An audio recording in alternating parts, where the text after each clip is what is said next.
This is the Epilog Fusion Pro 48 laser system, equipped with a 120 watt CO2 radio frequency laser. It is connected to a PC with necessary software.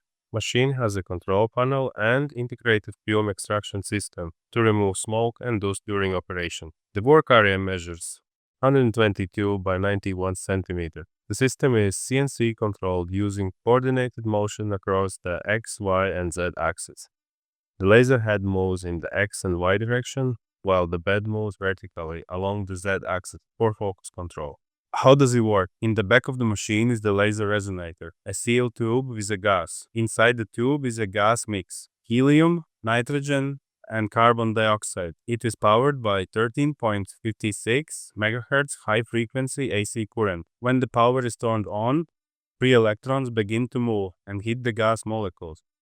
This creates plasma. Each gas plays a special role. Nitrogen takes energy and passes it to CO2 with collision. Helium helps to cool the gas and keep energy levels stable. CO2, when excited, releases photons in the infrared range at a wavelength of 10.6 micrometers. The resonator tube has two mirrors, one fully reflective, and the second mirror lets some of the laser beam out. This beam is then sent through a series of small mirrors that guides it to the laser head. How to control the laser? There are three main settings. Speed, how fast the laser head moves. During engraving, the head can move very fast, up to 4.2 meters per second, along the x-axis.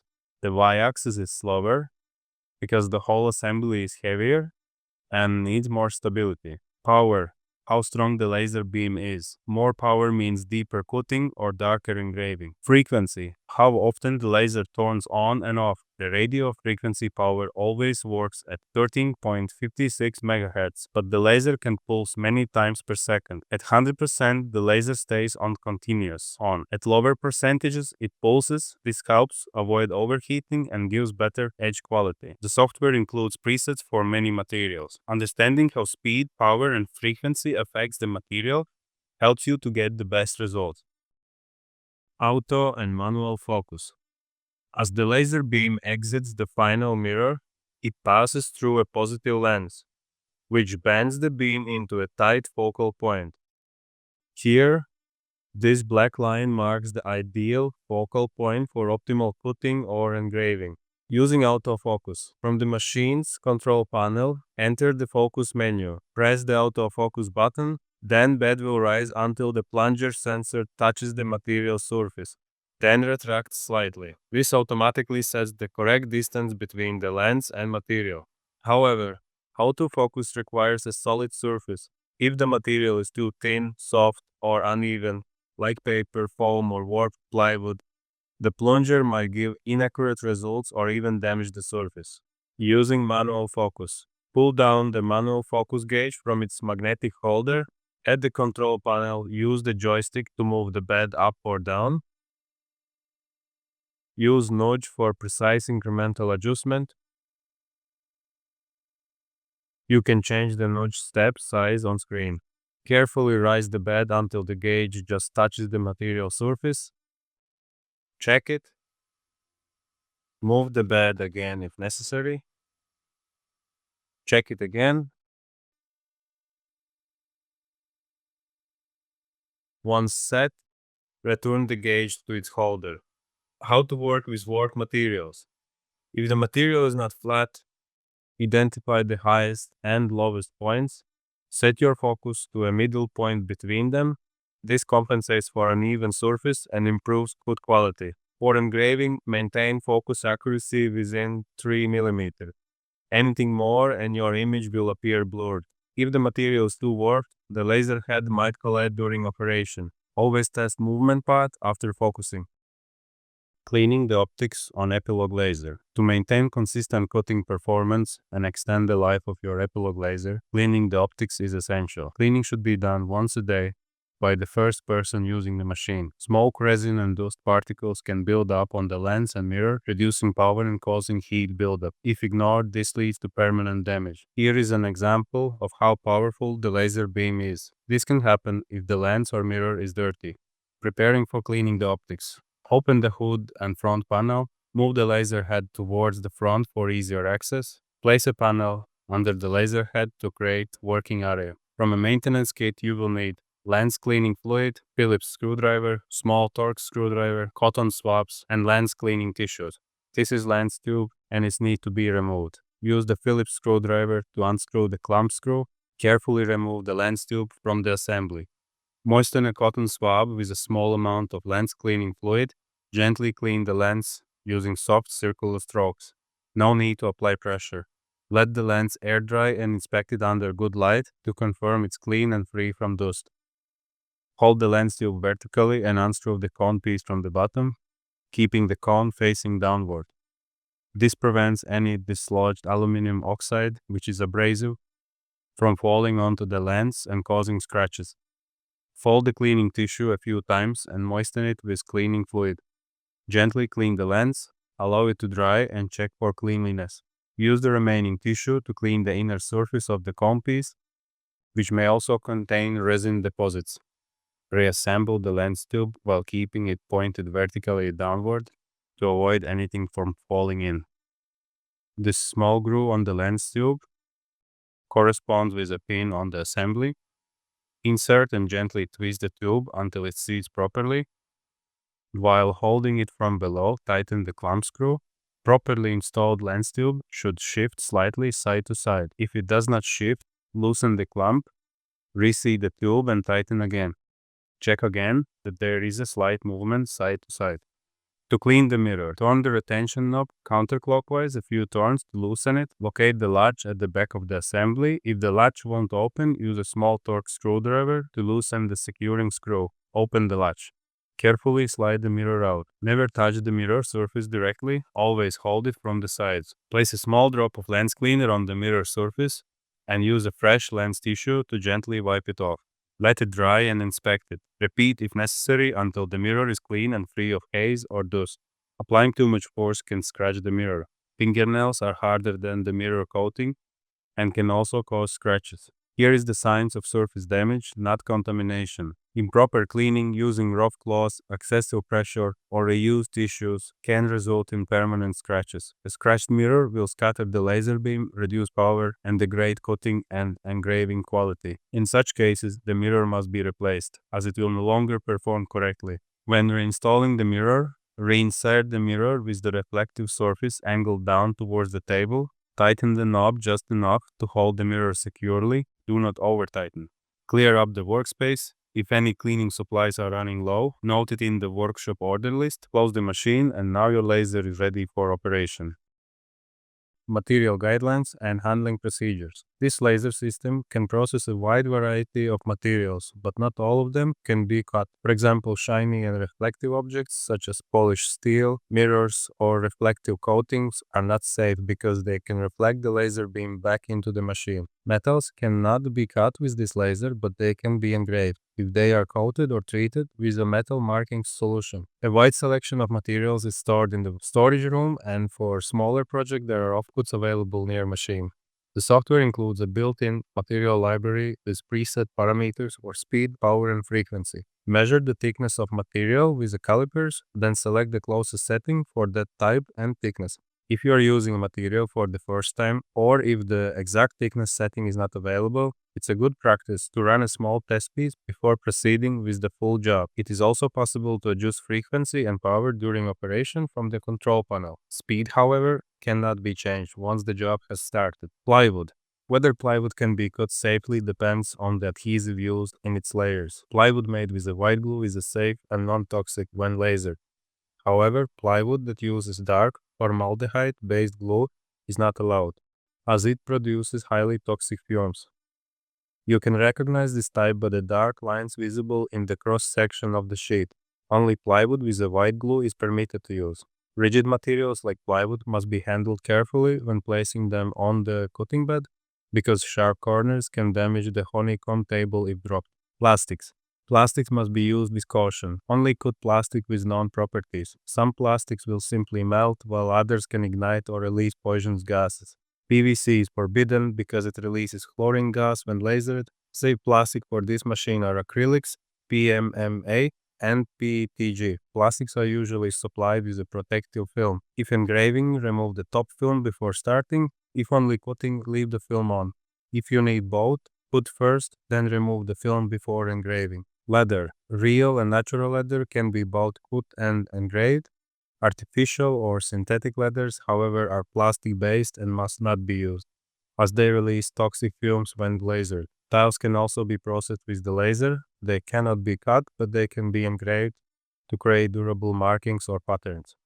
Also, glass can be engraved, but thin pieces can crack under the heat of the laser. Paper is one of the lightest materials that can be cut and engraved with the laser. Because it's so light, it's a good practice to secure it to the cutting bed with the masking tape. This reduces the risk of movement during operation. The laser cutting head uses an air assist blower to keep flames and smoke away from the optics.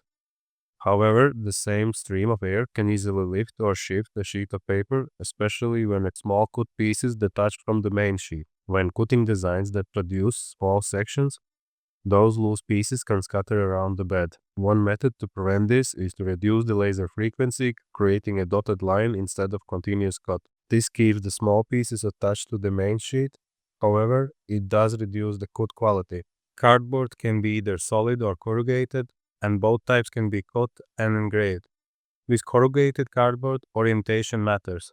The airflow of the exhaust system runs along the y-axis from the front to the back of the machine. If the corrugation channels are aligned in that same direction, air can travel through them, which increases the risk of flames or burn marks.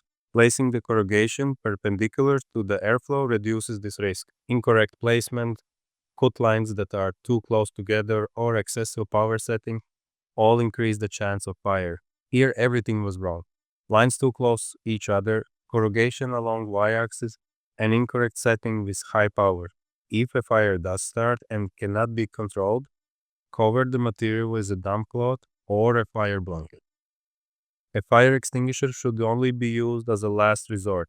Be aware that sparks can travel into extraction system where dust can accumulate and ignite inside the ducting.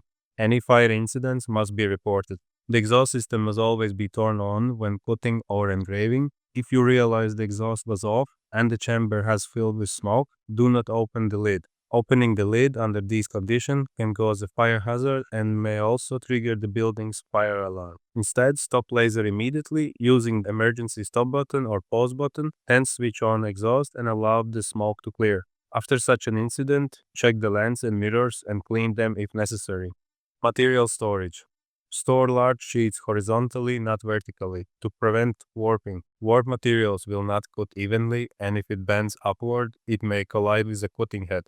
Placing weight on a sheet can sometimes flatten it, but once the material is cut out pieces may spring upward unexpectedly. Optimizing sheet use. When preparing cuts, think about how to minimize waste. For example, cutting 8 20 by 20 mm squares from a 200 by 200 mm sheet will leave a lot of leftover material if each square is cut separately. Placing objects edge to edge without adjusting the file is also inefficient because shared lines will be cut twice, creating inconsistent edges and wasting time. The proper method is to remove duplicated lines so the laser cuts each edge only once. The built-in camera preview allows you to align your design with actual material on the cutting bed. Always try to place jobs close to edges or corners of a sheet rather than in the center to preserve usable space for future cuts.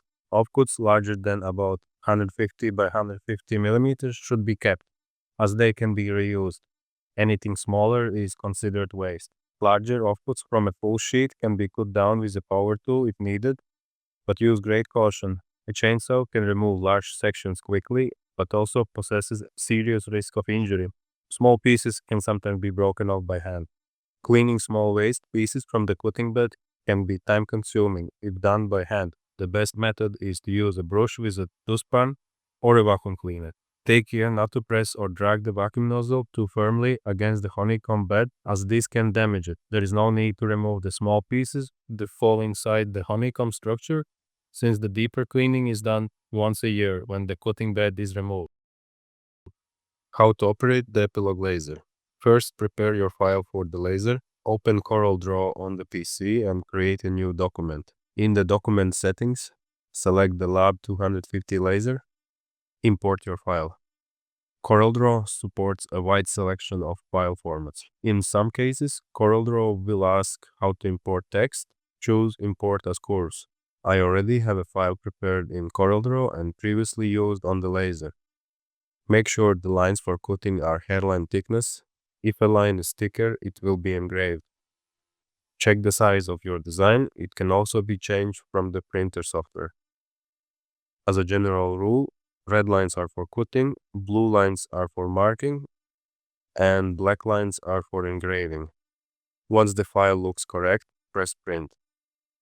Now turn on the laser with the main switch. Switch on the film extractor. Measure the thickness of your material and load it into the machine. Perform autofocus or manual focus. Move the laser head to the workpiece using Controls panel joystick and press autofocus. The built-in camera will show the exact location where the laser will work, and it's easy to reposition on your material. In my case, I reduced the design size to fit onto leftover scrap material. Next, select the correct laser settings. Marking and engraving depends on the material type. Cutting depends on the material type and thickness. The thicker is material, the more power it needs to cut through. Once ready, press print. The file will be sent directly to the laser and appear on the control panel. If there are multiple files in the control panel, select the one you want. Then press start. During operation, you can still adjust power for marking and engraving and adjust frequency for cutting. It's important to never leave the laser out of sight. Materials can catch fire or warped sheets can spring upward and hit the laser head. When the job is finished, remove your material, take out completed part and clean up the machine. About engraving photos. If you want to engrave a picture in a CorelDRAW, select Bitmap, Mode, Grayscale, 8-bit. This converts your image to black and white. For dithering, there are several modes that change how the image is rendered. Standard, it's good for a simple black and white graphics or logos. Floyd Steinberg, it produces wave-like patterns, good for detailed images. Jarvis, well suited for photos. Stutzky, similar to Jarvis, also good for photos. Bayer, more suitable for line art graphics. For more details, check the official laser manual, link in description. It's over 200 pages and contains much more in-depth information. If you have any questions, leave them in the comments. Also, let me know what topics about this laser you'd like me to cover in future videos. And thank you for watching.